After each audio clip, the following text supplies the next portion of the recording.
Sétimo ano, tranquilo, beleza? Então tá bom, vamos lá? O que a gente vai falar hoje sobre a formação de Portugal? Vamos falar sobre especificamente duas coisas: Guerra de Reconquista e a Revolução de Aves. Por que esses assuntos são importantes para nós no sétimo ano? É importante, inclusive, para o Brasil inteiro. Por quê? Porque entender como é que se formou Portugal é entender um pouco da nossa origem. Se não tivesse acontecido algumas coisas que a gente vai falar agora aqui, não teria Portugal, Portugal não teria descoberto o Brasil, enfim, a história seria totalmente outra, tá bom? Então vamos começar a entender isso daí. Essa parte da nossa história começa em Portugal, então Portugal fica ali numa parte da Europa que é chamada de Península Ibérica. Você já deve ter estudado aí com a professora de geografia, né?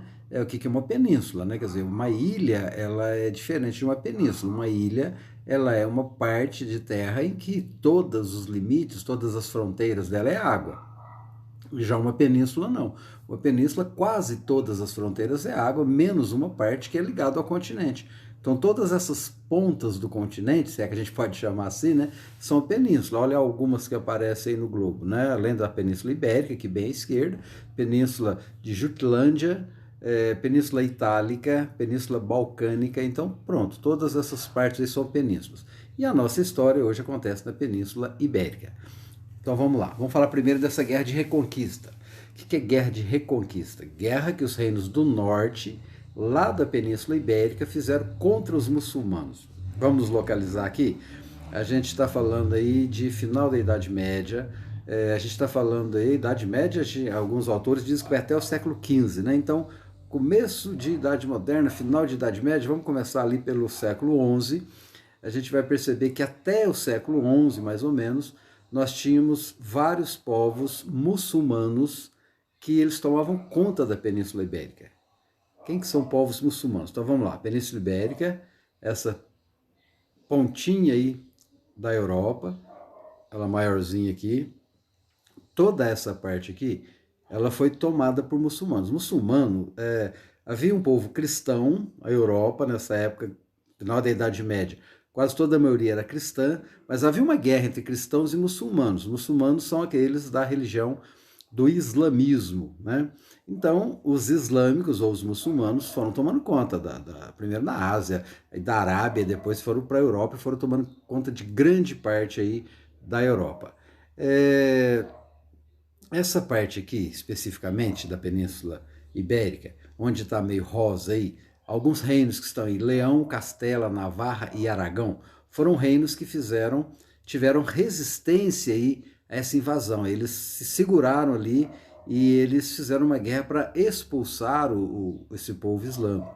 Então, por isso que vai chamar uma guerra de reconquista, porque eles reconquistaram aquele território.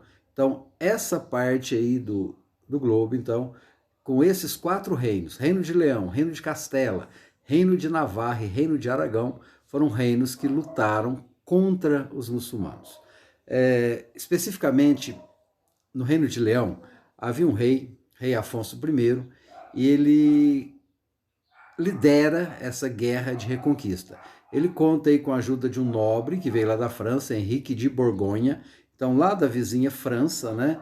Vizinha aí de Portugal, que ainda não existia Portugal, existiam esses reinos aí.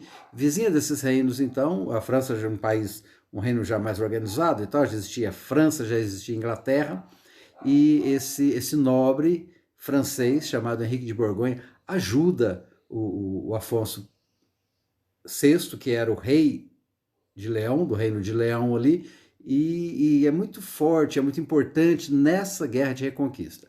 E eles ganham a guerra. Quando eles ganham a guerra, o que é que o Henrique de Borgonha ganha? Um condado. Também não está escrito Portugal aí, é o condado de Portugal. O que é isso? Muito feliz porque eles conseguiram derrotar os muçulmanos aí, o rei Afonso VI, ele dá de presente então para esse nobre, para o Henrique de Borgonha, esse pedaço aí, um condado, quer dizer, coloca ele como conde, então agora você vai ser conde, você vai ganhar um condado, um nobre, né? Ele já era um nobre lá na França, mas agora ele passa a ser dono de um condado, uma grande parte de território ali, e ele fica então importante. Claro que ele não vai ser só isso, ele também passa a ser genro do rei. Por quê? Esse Henrique de Borgonha, ali no seu condado, né, ele se casa com a filha do Afonso VI. Então o rei, além de dar as terras, ele também dá sua filha em casamento. Isso era muito comum nas alianças. Então, um nobre francês ajudou na guerra, agora eu dou para ele uma parte de terras, um condado, dou minha filha para ele em casamento. Muito bem, eles casados, tiveram um filho. Esse filho é Afonso Henriques. E aí está começando aí, né, a formação dos reinos. Então, ela vai formar até chegar nos estados, até chegar em Portugal, o estado de Portugal.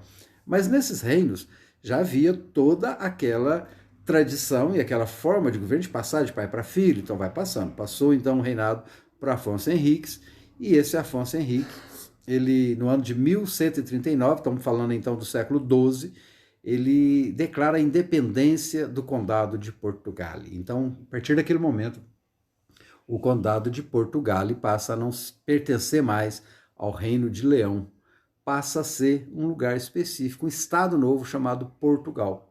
Assim nasce Portugal. Tá? Então, a partir de um condado, chamado Condado de Portugal, que o Afonso Henriques, que era filho do Henrique de Borgonha, que era um nobre, que ajudara ali na luta de reconquista. Então, a partir daí, então, ele agora somos independentes, somos um país, esse país se chama Portugal. Muito bem, ele inaugura aí uma coisa chamada dinastia de Borgonha. Vocês vão ouvir ainda mais essa palavra dinastia nessa matéria, porque dinastia é uma família de reis. Então, quando você tem vários reis, né, vai passando a coroa de geração em geração, você tem uma dinastia, uma família que fica muito tempo no poder. Então, a família de Borgonha ficou no poder durante muito tempo, ficou no poder aí até o século XIV. Bom, por que ele ficou até o século XIV? Porque em século XIV vai acontecer uma outra coisa chamada Revolução de Aves, ou de Avis. Claro que tem muitos nomes aí, você não vai guardar tudo, o nome desses reis todos, mas você já está entendendo como é que se formou Portugal, como é que ele fica uma dinastia no poder, uma família no poder por muito tempo, e entender Portugal serve para entender todos os outros reinos, como é que começa, como é que foram começando todos os estados modernos da Europa. Então você já está vendo aí que essa dinastia de Borgonha foi até o século XIV, e aí vai acontecer uma revolução, chamada Revolução de Avis. Então vamos entender o que foi essa Revolução de Avis. Olha essa nova configuração do mapa aí, então você já tem agora o país, né, um estado com letra maiúscula, que é o país chamado Portugal, né? Você tem esses reinos em volta ainda de Portugal. Aqui não se formou Espanha ainda. Então você tem aqui o reino de Leão, o reino de Castelo, o reino de Leão, que de onde é a origem, né, de Portugal, e foi desse reino de Leão, mas está aqui vizinho. Castela, que é um outro reino que vai dar muito trabalho para Portugal, e vocês já vão ver. Tem o reino de Navarra, que é mais em cima, o reino de Aragão continua ali. Então aqueles reinos ainda estão ali, né? Os 4 reinos, né? Navarra, Aragão, Leão e Castela, e ainda tem agora também Portugal. Bom, o que vai acontecer lá em Portugal? O último rei daquela dinastia de Borgonha chamava Dom Fernando. Dom Fernando, por que ele foi o último daquela família? Porque quando ele morreu vai acontecer um problema sério com a sua...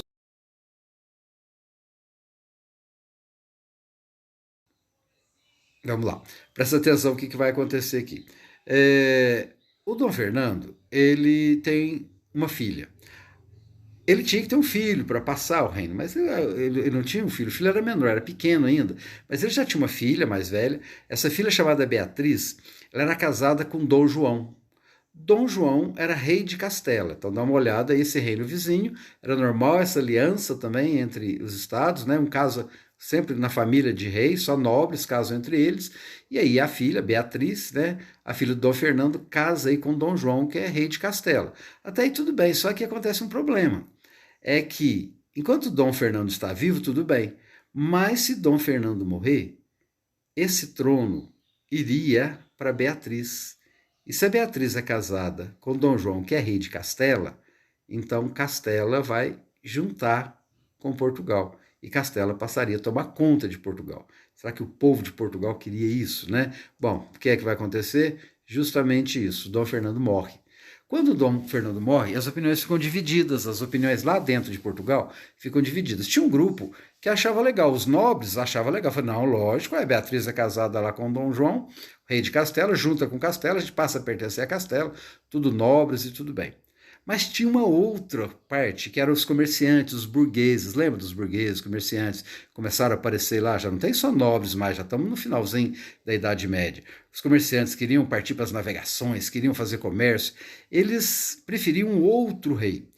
Como assim outro rei? Não tinha outro rei lá? Não tinha. Sabe por que não tinha? Porque esse Dom Fernando ele tinha um irmão, mas era um irmão bastardo. O que é irmão bastardo? Bastardo é que ele era filho do pai dele, que era rei, com uma outra mulher, que não era rainha. Então ele era meio irmão de Dom Fernando, ele tinha meio sangue real. Tá? Esse cara, chamado João, né, a gente vai chamar ele de João de Portugal, porque vai aparecer outro João ali para a gente não confundir. Então, que era o mestre de Avis, então Avis era um lugar. Então, Dom João, mestre de Avis, ele era um meio nobre também, um filho bastardo do rei, mas ele não era rei. E aí o povo ficou dividido. Quem que vai assumir o trono? É a Beatriz? Quem que é a Beatriz mesmo? A Beatriz é a filha de Dom João. Mas ela estava casada agora, esposa do outro Dom João lá. Ela era filha do Dom Fernando, desculpa. Ela era casada com o Dom João, que era rei de Castela. Então tem o João de Castela, que é o marido lá da Beatriz, e agora tem o João, mestre de Avis. Bom, uma parte queria então, não, Beatriz, outra parte. Por que que é outra parte? Porque essa outra parte que queria o Dom João, mestre de Avis, eram os burgueses e o pessoal mais pobre, porque como ele não era um nobre, ele não estava lá na família real, que ele era um filho bastardo, ele estava muito mais ligado à burguesia, então ele dava mais força para comércio, para os burgueses, para as navegações. Então tinha uma parte do povo, inclusive uma turma que a história chama de arraia miúda, que era o povo bem mais pobre, mas tinha também os comerciantes que estavam ficando ricos, que apoiavam mestre de Avis, que é o Dom João aqui de Portugal. Tá? Bom, o que vai acontecer na história?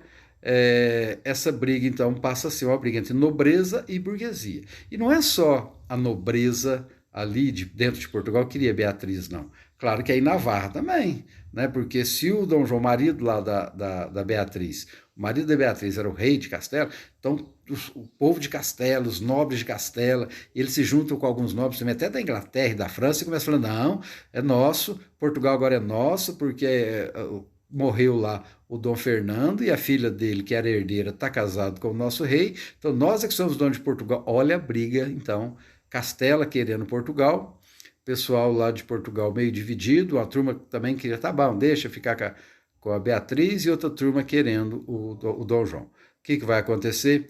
O rei de Castela lá, o marido da Beatriz, resolve invadir Portugal. Com a ajuda de inglês, com a ajuda de francês, ele invade Portugal. Aí lá está acontecendo a Revolução de Aves. Por que uma revolução? Porque estava uma bagunça lá dentro do reino, estava sem rei. O rei Dom Fernando tinha morrido, a Beatriz ainda não tinha sumido, o mestre de Avis também, de Avis, né, não tinha assumido, e aí começa aquela briga, e entra ainda o pessoal de Castela invadindo lá.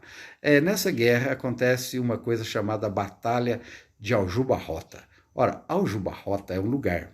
Essa Batalha de Aljubarrota foi a última, foi a decisiva, foi assim, muito grande. Quem vai vencer essa batalha vai ser o mestre de Avis, apesar de eles serem menores, apesar de ter todo o exército lá de Navarra, com a ajuda de Inglaterra, com a ajuda de França, todo organizado, mas porque eles estavam no território deles, né, a turma do mestre de Avis, do Dom João de Avis, ganha essa batalha. Quando ela ganha essa batalha, que é a última, porque eles foram resistindo, depois conseguiram expulsar, aí, logicamente, quem passa a ser agora o rei é o Dom João, mestre de Avis. É tão importante essa batalha que eu separei uma animação aqui que eu quero mostrar para vocês, tá bom?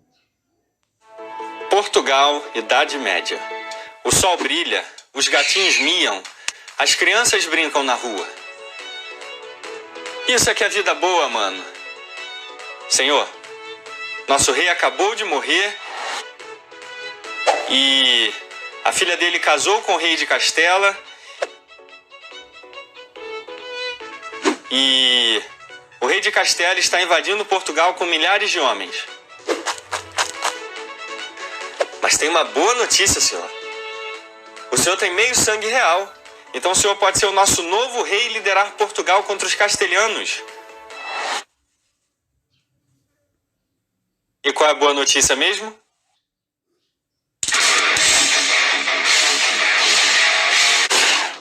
E a pergunta valendo 1 milhão é: Qual país da Europa tinha mais moral no século XIV? Alternativa A, Espanha. B, Inglaterra.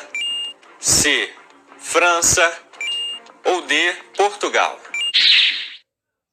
Porque a Espanha nem era um país ainda. Inglaterra e França estavam atoladas em fezes por causa da Guerra dos 100 Anos e da Peste Negra.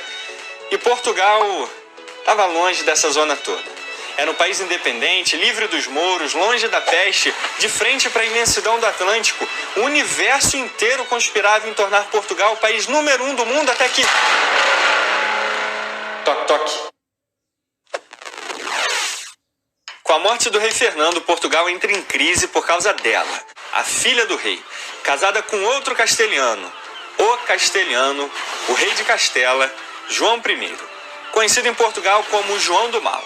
Porque com a morte do rei Dom Fernando, uma mistura de caos, medo e revolta tomam conta de Portugal. No horizonte, os portugueses viam se aproximando do fim de sua independência, o fim de seu povo, o fim de sua nação, a invasão definitiva. Mas não se ele puder evitar. O bastardo real mais casca-grossa que pisou na face da terra, João I de Portugal. Com uma determinação de aço, ele estava disposto a provar que para ser um líder de verdade, um coração honrado era tudo o que importava. Sem um monarca oficial, o país entrou na chamada crise de 1383 a 1385 e várias revoltas explodiram por todo Portugal contra a dominação de Castela. Em 1384, Lisboa é cercada por Castela, mas bravamente consegue resistir aos ataques, obrigando os 14 mil castelhanos a abandonarem o cerco. Depois de 2 anos de crise, em 6 de abril de 1385, o povo finalmente escolhe seu verdadeiro rei, o irmão do rei Fernando, João I de Portugal. Mas apenas 4 meses depois, o novo rei enfrentaria um desafio que testaria ao limite a força, resistência e teimosia do povo português. Em 1385, João parte de Castela com um exército impressionante e determinado a colocar Portugal de joelhos de uma vez por todas. Muito bem, cavaleiros. Qual é a situação? Os castelhanos juntaram um exército de 31 mil homens, senhor. 31 mil homens? Você tá brincando, né, Nuno? Exército português na cidade templária de Tomar, e de lá, Nuno parte para o local que seria a única opção de resistência portuguesa, a freguesia de Aljubarrota. Prevendo a lentidão da cavalaria francesa e o grande número do exército castelhano, Nuno prepara o terreno para a batalha decisiva. Os portugueses também constroem um conjunto de paliçadas e covas de lobo para conter a esmagadora cavalaria castelhana. Às 6 da tarde do dia 14 de agosto de 1385, começa a Batalha de Aljubarrota. Então, João de Castela e seu exército impressionante chegam pelo norte de Aljubarrota e encontram um exército português bem posicionado e pronto. Então ele resolve dar a volta e atacar pelo sul, mas o exército era muito grande e lento, e quando chegaram à parte sul da colina, o exército português já havia se posicionado e estava pronto. Então o rei de Castela ordena um ataque devastador da cavalaria francesa para quebrar a linha de defesa portuguesa. Mas Nuno e seus cavaleiros já esperavam por isso. Enquanto a cavalaria avançava, uma chuva de flechas descia sobre os castelhanos, que ficaram desorientados e perdidos no terreno preparado pelos portugueses. Enquanto os franceses eram massacrados, João de Castela resolve descarregar a linha principal da infantaria castelhana. Ao ver aquele número impressionante, João de Portugal se dirige aos flancos e o caos começa. Um combate de cavaleiros demonstrando o que havia de melhor na arte da guerra medieval. E os 2 reis lutam nela. Essa era a Batalha dos Reis. Muitas baixas de todos os lados, mas o terreno era o maior aliado português contra essa avalanche castelhana. Centenas de soldados caíam nas armadilhas portuguesas enquanto se moviam desordenadamente. A linha portuguesa era inquebrável e permanecia firme, avançando enquanto os castelhanos caíam. 5.000 castelhanos morreram, e quando a bandeira de Castela foi tomada pelos portugueses, o desespero tomou conta dos invasores, que começaram a fugir achando que seu rei tinha morrido. Os que tentaram se esconder nas redondezas acabaram sendo mortos. A Batalha de Aljubarrota foi uma catástrofe para Castela. Eram tantos corpos espalhados pela cidade que chegaram a barrar o fluxo de riachos na região. Os portugueses permaneceram mais 3 dias em Aljubarrota para garantir que os castelhanos não retornariam. Após a derrota, Castela teria decretado um luto de 2 anos, até 1387. Com essa vitória decisiva, e Dom João I reafirma sua posição incontestável como rei de Portugal, dando início à dinastia de Avis. Algumas décadas depois, seus descendentes dariam vida a um plano ousado e corajoso e que mudaria o mundo para sempre. Então é isso. O plano ousado e corajoso é as grandes navegações. A partir da dinastia de Aves que vai começar as grandes navegações, que aí o Brasil vai entrar na história depois, né? Então é muito importante a gente entender que essa parte da história de Portugal tem a ver, então, com a história do Brasil, né? Lógico. Outra coisa que é importante, que esse rei, que é o mestre de Aves, era um rei afinado com a burguesia, com o comércio, com as navegações, e aí Portugal passa a ser, então, o primeiro a se lançar nas grandes navegações. Portugal é pioneiro das grandes navegações. Não é só por esse motivo, claro, força do rei, né, esse rei que é unido com a burguesia, era o fato de ter uma centralização, né, quer dizer, já era um Estado, agora Portugal já tinha um rei todo unificado, todo mundo debaixo do mesmo da mesma realeza ali, esse rei juntou com a burguesia, eles desenvolveram muitas técnicas, escolas náuticas, inclusive, desenvolveram muitos aparelhos para navegação e a posição geográfica era favorável, como diz lá no vídeo, eles tinham vistas para o mar, né? É isso. Valeu, gente. Beijão. Até mais.